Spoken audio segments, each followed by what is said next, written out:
좋아요. 그러면 사진관 앞에서 사라진 필름의 비밀 시작하겠습니다. 제1장 골목 끝에 오래된 사진관. 45년 전 잊힌 필름이 다시 깨어나다. 늦가을 오후 하늘은 잔뜩 흐려 있었고 바람에는 싸늘한 기운이 묻어 있었다. 70대 후반의 윤정 할머니는 낡은 손지갑을 꼭 쥐고 골목길을 천천히 걸었다. 그 길은 할머니가 젊었을 때 수없이 오가던 곳이었지만 이제는 발걸음이 더디고 주변 풍경도 많이 변해 있었다. 프랜차이즈 카페와 편의점이 줄지어선 거리 속 유독 눈에 띄는 한 건물이 있었다. 갈색 벽돌로 지어진 2층짜리 건물. 그 1층 한쪽 구석에 대성사진관이라는 오래된 간판이 걸려 있었다. 간판 글씨는 세월의 발의 글자 윤곽이 희미해졌고 문 옆 쇼윈도에는 80년대 스타일의 웨딩 사진과 흑백 인물 사진이 여전히 전시돼 있었다. 문 앞에 서니 오래된 나무문 특유의 바삭한 냄새와 현상액이 스며든 화학 냄새가 은은하게 풍겨왔다. 윤정 할머니의 눈가가 순간 촉촉해졌다. 마지막으로 이곳에 왔던 건 정확히 45년 전이었다. 그 시절 이 사진관은 마을 사람들의 추억을 담는 유일한 장소였다. 생일, 결혼식, 군 입대, 졸업 모든 중요한 순간에는 대성사진관의 문을 통과했다. 할머니도 20살 무렵 첫 월급을 받자마자 어머니와 함께 이곳에서 가족 사진을 찍었다. 그때만 해도 사진은 귀했고 한 장 한 장이 소중한 기록이었다. 문을 열자 작은 종이 맑게 울렸다. 안에는 카메라 삼각대와 오래된 현상기계, 그리고 수십 개의 필름 상자가 벽을 가득 채우고 있었다. 사진관 주인인 박 노인은 이제 백발이 성성했지만 여전히 꼿꼿한 자세로 손님을 맞았다. 아이고 윤정 아니요? 이게 얼마만이야?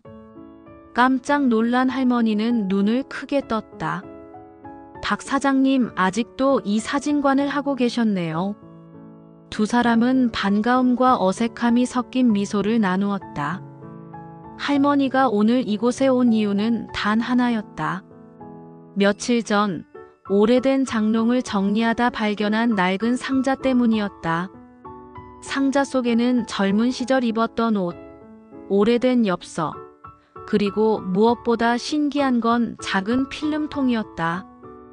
검게 빛바랜 플라스틱 통에는 1978 20일 윤정이라는 글씨가 연필로 희미하게 적혀 있었다. 하지만 이상한 건 할머니는 그날의 기억이 전혀 나지 않는다는 점이었다. 사장님, 이거 혹시 현상 가능할까요?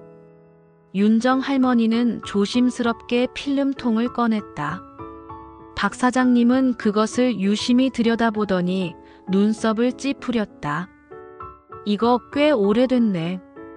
게다가 이건 옛날 일본제 필름이라 조금 까다롭겠어. 현상액도 특별히 써야 하고.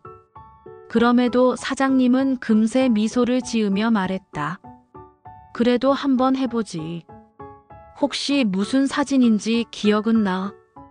윤정 할머니는 고개를 저었다. 아무리 생각해도 그날 무슨 일이 있었는지 모르겠어요. 박 사장님은 필름을 조심스럽게 꺼내며 말했다. 이런 오래된 필름 속에는 가끔 잊힌 진실이 담겨 있기도 해. 그 말에 할머니는 왠지 모를 긴장과 설렘을 느꼈다. 혹시 내가 잊어버린 중요한 기억이 담겨 있는 건 아닐까? 아니면 다시는 마주하고 싶지 않은 장면일 수도 있겠지. 필름은 현상기에 들어갔고 기계가 돌아가는 소리가 조용히 공간을 메웠다. 유리창 밖으로는 잿빛 하늘이 점점 어두워지고 있었다. 마치 세월이 거꾸로 흘러 오래된 이야기 속으로 빨려 들어가는 기분이었다. 제2장 낡은 필름 상자의 발견, 기억 속에 없던 하루, 작은 통에 담긴 비밀. 윤정 할머니가 그 낡은 필름통을 처음 발견한 건 불과 일주일 전이었다. 그날은 초겨울을 준비하며 장롱 속 낡은 옷가지와 이불을 꺼내 정리하던 날이었다. 겨울마다 반복되는 평범한 집안일이었는데 장롱 구석. 깊숙이 먼지가 수북이 쌓인 작은 나무 상자가 눈에 띄었다. 크기는 손바닥만 했고 옅은 갈색 나무결이 세월의 자국을 고스란히 품고 있었다. 뚜껑을 열자 오래된 종이 냄새와 함께 얇은 흑백 사진 몇 장, 낡은 우표가 붙은 편지, 그리고 작은 원통형 필름통 하나가 들어있었다. 필름통은 반투명한 플라스틱이었고 표면은 세월의 때로 발해 있었다. 무엇보다 눈길을 끈 건 통에 붙은 작은 종이 라벨이었다. 거기에는 또박또박 1978 5 20일 윤정이라는 글씨가 적혀 있었다. 78년, 내가 23이던 해네.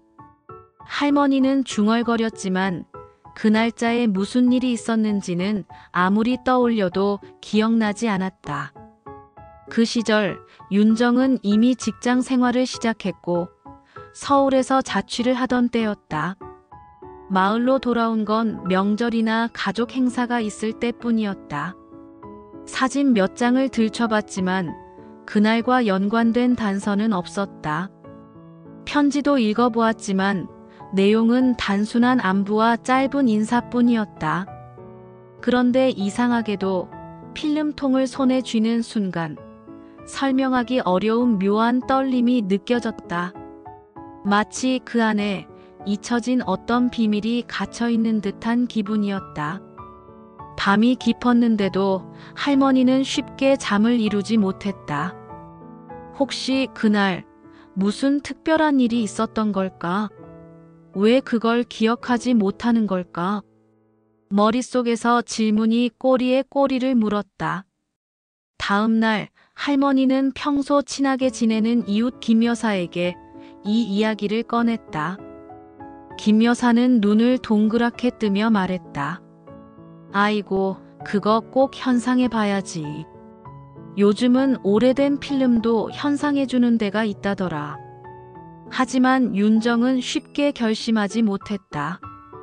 혹시 그 속에 보고 싶지 않은 과거가 담겨 있다면?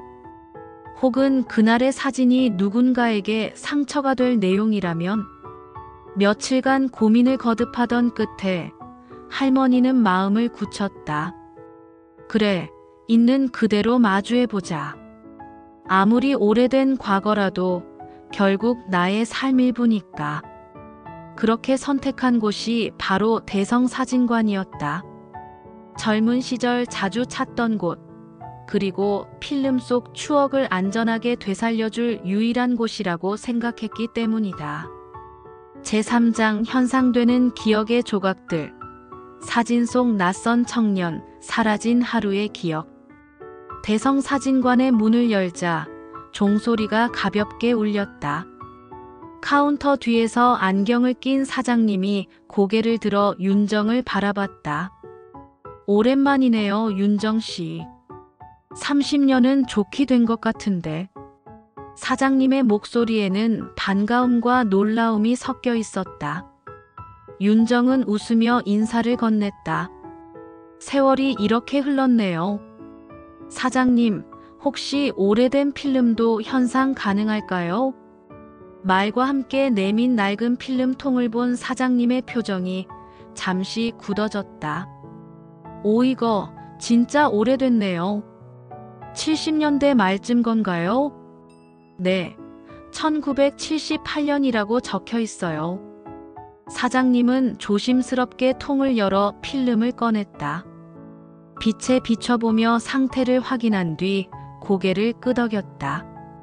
색이 많이 바랬지만 현상은 가능할 것 같습니다. 다만 오래된 필름은 조금만 잘못 건드려도 훼손되니 시간을 좀 주셔야 해요. 윤정은 고개를 끄덕이며 말했다. 천천히 해주세요. 전 준비가 필요하니까요. 이틀 뒤 사진관에서 전화가 왔다. 필름이 무사히 현상됐고 몇 장은 생각보다 선명하다는 소식이었다. 윤정은 설레는 마음으로 사진관을 찾았다. 하지만 현상된 사진들을 마주한 순간 숨이 턱 막혔다. 첫 번째 사진은 낯선 강가에서 찍힌 자신이었다. 흰색 원피스를 입고 손에 작은 꽃다발을 쥔 채 어딘가를 바라보고 있었다. 뒤편에는 같은 또래의 청년이 있었다. 짧은 머리, 웃는 듯 하지만 그 눈빛은 어딘가 슬퍼 보였다. 다른 사진들에서도 그 청년은 계속 등장했다. 함께 자전거를 타는 모습, 시장 골목을 걷는 모습, 오래된 기차역 플랫폼에서 마주 서 있는 모습까지. 마지막 사진은 윤정이 기차에 오르며 청년을 향해 손을 흔드는 장면이었다. 청년은 환하게 웃고 있었지만 사진 속 그의 눈가엔 분명 눈물이 맺혀 있었다. 윤정은 사진을 손에 쥔 채 한참 동안 말을 잃었다. 가슴 한쪽 깊은 곳이 묵직하게 울렸다. 그 청년은 누구였을까? 왜 자신은 그 얼굴을 기억하지 못하고 있었을까? 제사장, 지워진 이름, 잊힌 건 이름이 아니라 부르지 않겠다는 마음이었다. 사진을 받아든 그날 저녁 윤정은 거실 불을 살짝 낮추고 작은 스탠드만 켠 채 사진들을 한 장씩 천천히 늘어놓았다. 흑백의 결이 살아있는 인화지 위로 세월이 묻어났고 곳곳에 생긴 잔주름 같은 스크래치가 시간의 두께를 말해주었다. 무엇보다 시선을 끄는 건 사진 속 청년의 얼굴이었다. 분명 어딘가에서 수천 번은 마주쳤을 표정인데 이름만은 이상하게 머릿속에서 미끄러졌다. 혀끝에 맴도는 낱말처럼 잡힐 듯 잡히지 않았다. 윤정은 사진 뒤에 적힌 연필 메모들을 살폈다. 강변 5월, 장터 오후, 구역사 보내던 날. 짧지만 정확한 단서들. 다음 날 새벽 윤정은 작은 손가방에 사진 몇 장과 손수건, 얇은 노트를 챙겨 집을 나섰다. 먼저 향한 곳은 메모의 첫 단서. 지금은 주차장이 된 옛 강변 자리였다. 아침 바람이 옷깃 사이로 파고들었고 멀리서 참새 울음이 연신 어깨를 두드렸다. 폐쇄된 철문 사이로 비집고 들어가 강변을 내려다보던 기억의 손길이 저 먼 하늘과 땅 사이에서 은근하게 윤곽을 드러내는 듯했다. 아주머니, 거기 위험해요. 관리소 직원이 다가와 말을 건넸다. 윤정은 미안하다는 인사와 함께 혹시 이 일대의 옛 사진을 본 적이 있는지 물었다. 직원은 고개를 저었다가 문득 기억난다는 듯 건너편 골목의 오래된 분식집을 가리켰다. 저쪽 사장님, 여기서 평생 장사했어요. 옛날 얘기 많이 하시더라고요. 분식집 문을 밀고 들어가자 고소한 기름 냄새와 함께 주인의 깊게 팬 웃음주름이 따뜻하게 맞아주었다. 윤정이 사진 한 장을 보여주자 주인은 눈을 크게 떴다. 이거 강 건너 다리 무너지기 전이네. 저 청년 아마 사진 찍으러 자주 오던 친구였어. 이름이 글쎄 입가에 늘 카메라를 물고 다녔지. 분식집의 흐릿한 기억은 정확한 이름을 건네지 못했지만 윤정의 가슴 속에는 미묘한 떨림이 번졌다. 카메라를 물고 다니던 청년. 사진 속 남자의 자세, 손의 각도, 이마를 스치는 머리칼의 방향까지 새삼 다른 의미로 다가왔다. 그가 단순한 연인이 아니라 오래전부터 이미 사진을 사랑했던 사람이었음을 윤정은 뒤늦게 이해했다. 오후에는 메모의 두 번째 단서, 장터로 갔다.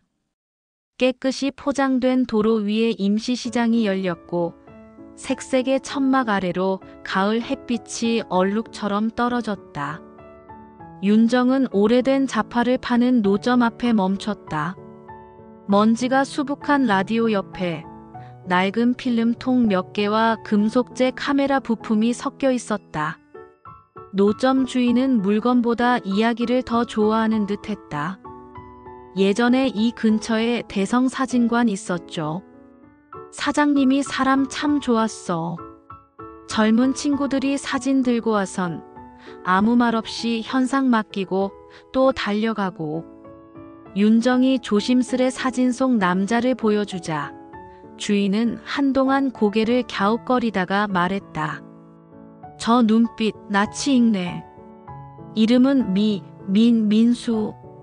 사람들 그 친구를 민 작가라고도 불렀던 것 같은데. 민수. 순간 가슴 깊숙한 곳에서 오래 잠들어 있던 종이 울리듯 울렸다. 한 글자 한 글자가 심장 박동에 맞춰 되살아났다. 민수야. 윤정은 그 이름을 아주 작은 목소리로 불러보았다.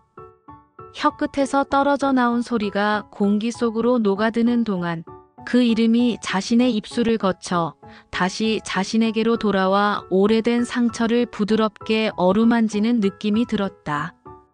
남은 단서는 구역사였다. 이미 철거된 역은 작은 기념비만 남아 있었고 그 앞에는 오래된 사진 몇 장이 흑백으로 인쇄되어 설명판에 붙어 있었다. 플랫폼 끝에서 손을 흔드는 사람들의 장면이 윤정의 눈앞에서 겹쳐졌다. 그날의 그녀, 그날의 그. 사진 속 마지막 장면은 역 플랫폼에서의 작별이었다. 역 사무소 역할을 하던 작은 안내소에는 지역 유지회에서 모아둔 옛 장부와 승차권이 보관되어 있었다. 윤정은 관리인에게 양해를 구하고 장부를 넘겼다. 1978년 5월 서울행 완행. 연필로 눌러 쓴 박민수라는 이름이 희미한 연무처럼 떠올랐다. 사라지는 줄만 알았던 기억의 중심에 꽂히듯 선명하게 박혔다. 저녁이 되어서야 윤정은 집으로 돌아왔다. 구두를 벗고 현관에 잠시 앉아 숨을 고르는데 오래된 라디오에서 낡은 유행가가 흘러나왔다. 그대 떠나간 그날부터 가사는 세월의 먼지처럼 가볍게 날리다가 어느 순간 눈가를 적신다. 윤정은 거실 불을 끄고 창가에 앉았다. 도시의 불빛이 은하수처럼 번지는 창밖 풍경 속에서 그녀는 처음으로 그 이름을 또렷하게 불렀다. 민수야. 그리고 알았다. 지워진 것은 이름이 아니라 이름을 불러보지 않겠다는 자신의 결심이었다는 것을. 이제 시간은 거꾸로 흐르기 시작했다. 이침의 강을 건너기 위해선 먼저 그 이름을 부르는 일부터 시작해야 했다. 제5장 할머니의 고백, 가장 사랑하는 아이에게 꺼내놓은 오래된 이야기. 다음 날 손녀 수진이 찾아왔다. 학교 과제를 마치고 온 참이라며 편의점에서 사온 따뜻한 호빵을 내밀었다. 김이 모락모락 오르는 호빵의 단내가 방 안 가득 퍼지는 사이 윤정은 어제 가져온 노트와 사진들을 조심스럽게 꺼냈다. 수지는 신기한 듯 사진을 하나하나 넘겨보았다. 할머니, 이 남자분 눈빛이 참 다정해요. 윤정은 잠시 망설였지만 더는 숨길 수 없다는 걸 알았다. 누구에게도 털어놓지 못했던 이야기를 자신이 가장 사랑하는 아이에게 건네고 싶었다. 수진아, 이 사람은 할머니의 첫사랑이야. 이름은 민수. 수진이 눈을 반짝였다. 그러나 윤정의 목소리는 약간 떨렸다. 우리는 같은 마을에서 자랐어. 나무가 그늘을 내리던 냇가에서 처음 말을 걸었고 장터에서 국밥을 나눠 먹었지. 함께한 시간은 길지 않았지만 삶의 가장 밝은 계절이었어. 말끝이 가늘게 떨렸고 수지는 살포시 할머니의 손등을 감싸 쥐었다. 윤정은 그 시절의 공기를 하나씩 꺼내놓듯 이야기했다. 부모님은 어려운 살림의 딸의 연애가 탐탁치 않았고 민수의 집 또한 넉넉지 못했다. 젊음은 뜨거웠지만 현실은 차갑고 단단했다. 20살을 갓 넘긴 두 사람은 잘해보자고 손을 맞잡으면서도 늘 눈치를 보아야 했다. 그럼에도 두 사람은 행복했다. 함께 자전거를 타고 강변을 달릴 때, 민수가 만든 종이 비행기가 놀라울 만큼 멀리 날아갈 때 윤정은 세상이 한없이 넓어 보였다. 1978년 봄, 민수는 군 입대를 앞두고 마지막 여행을 제안했다. 이틀 동안 기차를 타고 몇 군데를 돌며 사진을 찍자고 했다. 윤정은 그 여행을 영원히 잊을 수가 없었다. 기차의 덜컹임, 플랫폼의 석양, 강변의 바람, 시장의 욕지거리와 웃음소리 모든 것이 눈부셨다. 민수는 카메라를 들고 이 순간은 꼭 남겨야 해라고 말하곤 했다. 윤정은 그 말이 사랑의 다른 표현처럼 느껴졌다. 우리는 이 시간을 지키고 싶다는 마음의 약속처럼. 여행 마지막 날, 역에서 둘은 오래도록 말을 잇지 못했다. 떠나야 한다는 사실을 알고 있었지만 누구도 먼저 손을 놓지 못했다. 결국 민수가 먼저 작은 봉투 하나를 건넸다. 이건 내가 힘들 때 읽어. 윤정이 고개를 끄덕이자 민수는 한 발 물러섰다. 기차가 천천히 움직이기 시작할 때 민수는 환하게 웃으며 손을 흔들었다. 그러나 그 눈가의 물기를 윤정은 놓치지 않았다. 그 후로 며칠 뒤 우편함으로 짧은 편지 한 장이 도착했다. 널 기다리게 할 수는 없어. 잘 지내길. 윤정은 그 편지를 수십 번 읽었다. 그리고 그만큼 찢어질 듯 아팠다. 왜였을까? 왜 그는 어떤 사정도 설명도 남기지 않았을까? 분노와 서운함, 그리고 사랑이 얽혀 한동안 숨쉬기조차 버거웠다. 시간이 흘러 윤정은 직장에 매달리고 가족을 보살피고 삶을 이어갔다. 결혼은 뒤늦게 했고 남편은 따뜻한 사람이었다. 윤정은 그에게 성실했고 아이를 낳아 키우며 긴 세월을 성실히 버텼다. 남편이 먼저 세상을 떠난 뒤에도 윤정은 누구에게도 민수의 이름을 말하지 않았다. 가슴속 아주 깊은 서랍에 넣어 열쇠를 채워둔 채 살아왔다. 수지는 말을 잃고 한동안 사진만 바라보았다. 할머니, 그럼 지금이라도 찾아볼까요? 이유라도 들어야 하지 않을까요? 윤정은 손녀의 눈을 바라보았다. 그 눈은 윤정이 한때 세상을 바라보던 바로 그 빛이었다. 두려움과 설렘이 한데 엉킨 색. 윤정은 작게, 그러나 분명하게 고개를 끄덕였다. 그래, 이제는 묻고 싶어. 왜였는지, 그리고 어디에서 어떻게 살고 있는지. 수지는 곧장 노트를 펴고 계획을 세우기 시작했다. 오래된 신문 아카이브, 지역 기록관, 온라인 커뮤니티, SNS 사진. 동호회 이어야 할 끈들이 머릿속에서 빠르게 정리됐다. 윤정은 차분히 차를 우려 손녀 앞에 놓았다. 수진아, 혹시 그가 이미 떠났다면? 수지는 따뜻하게 웃으며 말했다. 그래도 우리는 우리 몫의 길을 걸어야 해요. 묻고 이해하고 보내는 일까지. 그게 가족이 해줄 수 있는 사랑이에요. 윤정은 그 말에 가볍게 눈을 감았다. 오랫동안 잠긴 채 잊고 있던 서랍 열쇠가 마침내 손끝에 잡히는 느낌이었다. 제6장 수진의 결심. 잊힌 사람을 찾는 여정, 진실과 마주할 용기. 수진의 수사는 다음 날 새벽부터 시작됐다. 먼저 사진 뒷면에 적힌 장소와 날짜를 표로 만들고 당시 신문기사와 지역지에 나온 행사사건 기록을 뒤졌다. 1978년 5월 전후로 마을에서 있었던 일, 철도 노선 변경, 강변 제방 공사 일정 등이 수진의 노트에 한 줄씩 들어찼다. 이름 박민수를 기준으로 검색을 시도했지만 동명이인이 너무 많았다. 수진은 범위를 좁히기로 했다. 카메라와 사진이라는 키워드를 결합하고 과거 사진 동호회 게시판과 오프라인 모임 기록을 뒤졌다. 뜻밖의 단서는 오래된 지역신문의 PDF에서 나왔다. 바닷가 작은 마을 박민수 사진전, 고향의 빛을 담다. 기사 날짜는 10년 전, 전시 장소는 해안도로 언덕 위의 작은 갤러리였다. 수진은 곧장 갤러리 이름을 검색했고 다행히 아직 운영 중이었다. 전시 기획자 블로그에서 당시 전시 사진 몇 장을 발견했다.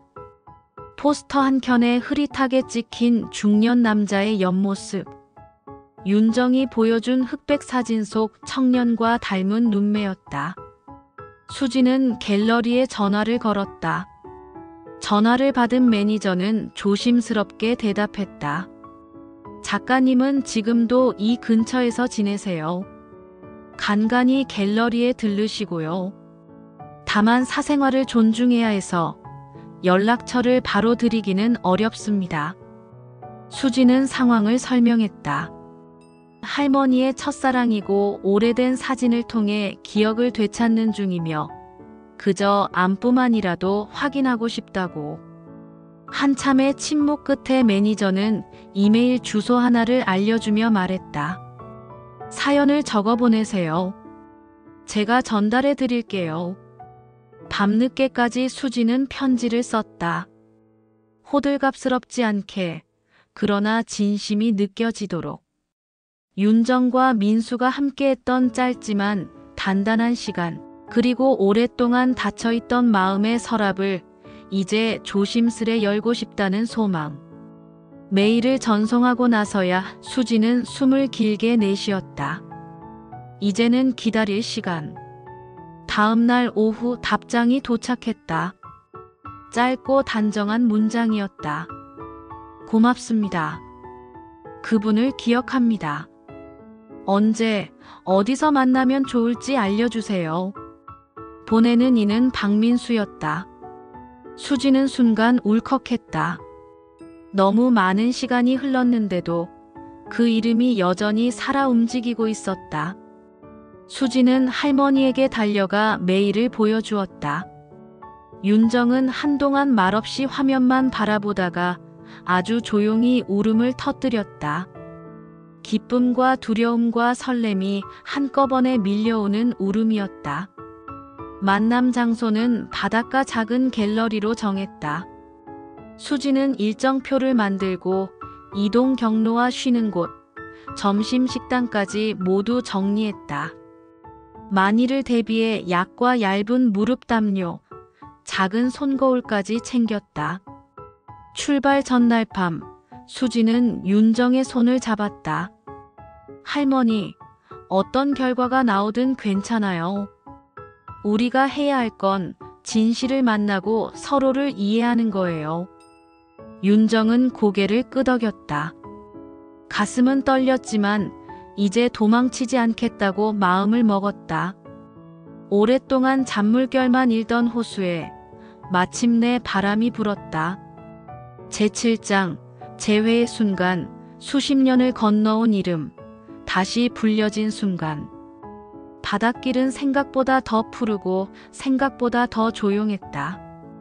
갤러리는 언덕 위에 자리했는데 유리창 너머로 파도가 흰 손을 흔들고 있었다. 문을 밀자 작은 종이 울렸고 공간 가득 은은한 현상액 냄새와 나무 향이 섞여 다가왔다. 벽에는 일출과 어부, 아이들의 웃음과 노랑 우산, 그리고 빛이 만들어낸 수많은 표정이 걸려 있었다. 윤정은 천천히 하나씩 걸음을 옮겼다. 사진마다 오래된 계절 하나씩이 달려있는 것만 같았다. 어서 오세요. 뒤쪽에서 남자의 목소리가 들렸다. 윤정은 천천히 몸을 돌렸다. 흰머리가 성성한 노인이 서 있었다. 가느다란 선글라스 너머의 눈빛은 우아하게 가라앉아 있었지만 미소가 번지는 순간 젊은 시절의 얼굴이 그대로 겹쳤다. 윤정은 그 자리에서 한 발짝도 움직일 수가 없었다. 시간은 멈추고 바다는 숨을 죽였다. 윤정아. 민수가 먼저 이름을 불렀다. 그 한마디에 수십 년의 세월이 한순간에 무너져 내렸다가 다시 쌓였다가 마침내 부드럽게 누웠다. 윤정은 떨리는 손으로 가슴께를 짚었다. 민수야. 그리고 두 사람은 오래전처럼 그냥 웃었다. 울음을 참으려 했지만 눈가가 쉽게 젖었다. 수지는 조용히 뒤로 물러났다. 이 순간은 두 사람의 것이어야 했다. 작은 탁자에 마주 앉아 따뜻한 차를 마셨다. 말로 빚은 조심스러운 다리가 조금씩 놓였다. 윤정이 먼저 입을 열었다. 그날 이후 편지 한 장을 받고 기다리지 않겠다고 스스로에게 다짐했어. 민수는 고개를 숙였다. 미안해. 그때는 아무것도 내놓을 수 없었어. 집안 사정이 급격히 어려워졌고 어머니 병까지 겹쳤지. 군대를 다녀온 뒤엔 빚을 갚느라 일하느라 하루하루가 전쟁이었어. 잠시 말을 멈춘 민수는 유리창 밖 바다를 바라보았다. 너를 붙잡아 놓고 기다리게 하는 게 더 큰 죄라고 생각했어. 그래서 도망쳤다. 비겁하게. 윤정은 눈을 감았다 뜨며 고개를 저었다.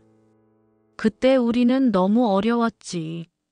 나도 아마 같은 선택을 했을 거야. 두 사람의 손이 테이블 위에서 조심스럽게 닿았다가 멈췄다. 민수는 서랍에서 한 권의 낡은 스케치북을 꺼냈다. 사진이 아닌 글과 조각난 메모, 작은 티켓과 말라붙은 나뭇잎이 붙어 있었다. 그때 너와 갔던 강변, 역, 장터 잊지 않으려고 모아둔 거야. 언젠가 다시 만나면 보여주고 싶었지. 스케치북 사이사이에는 윤정의 뒷모습을 담은 작은 스냅샷들이 있었다. 빛을 보지 못한 채 오래 숨어있던 마음의 증거였다. 결혼은 했니? 윤정이 조심스레 물었다. 민수는 고개를 저었다. 사진이랑 어머니랑 살았어. 그러다 어머니 보내드리고 이렇게 바다로 내려와 조용히 지냈지.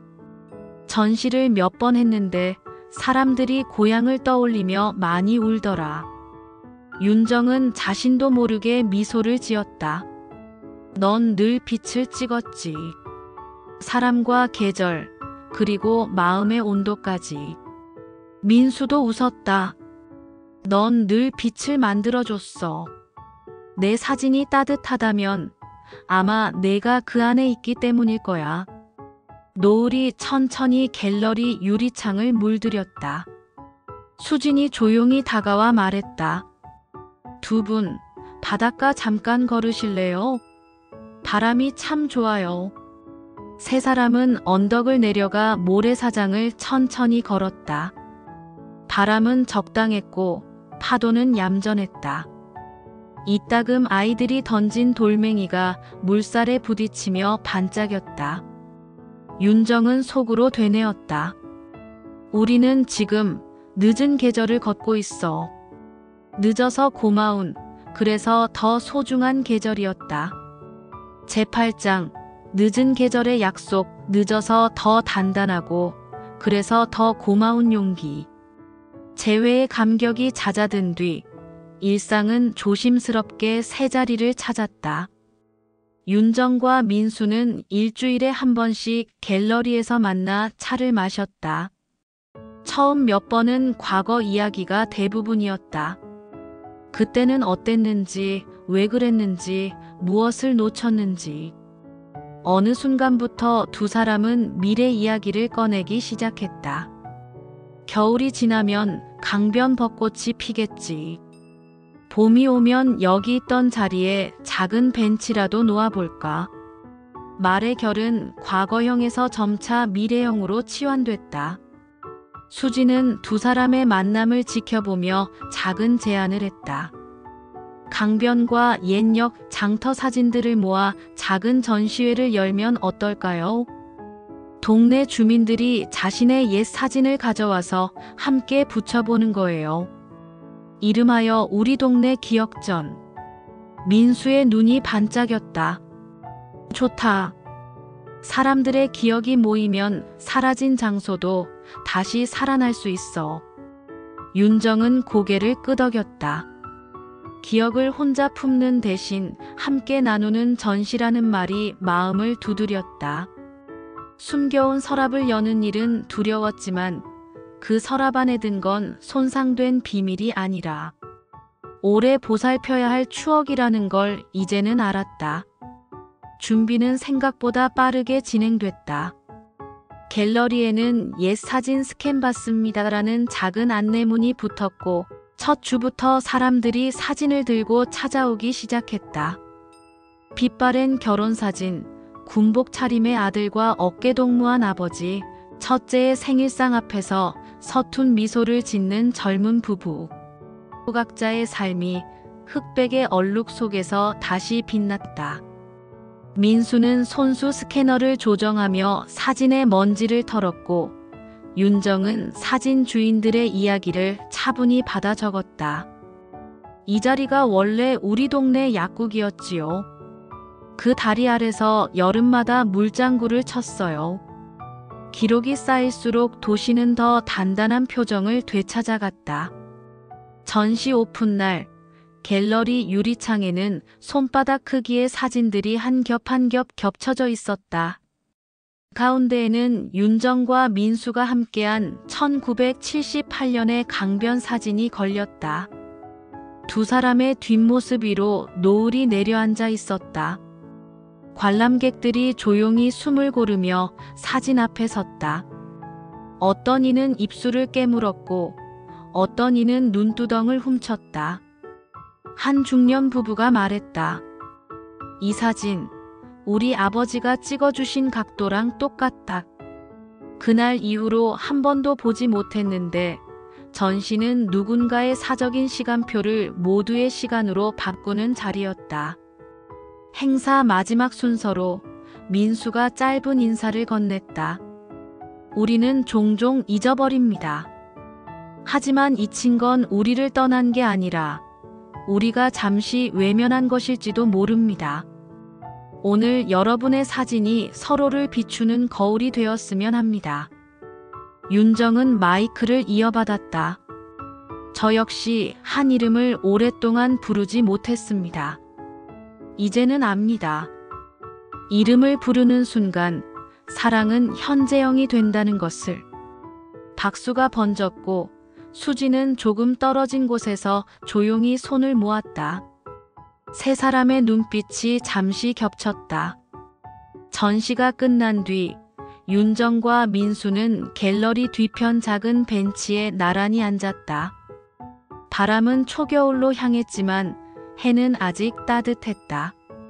민수가 먼저 말했다.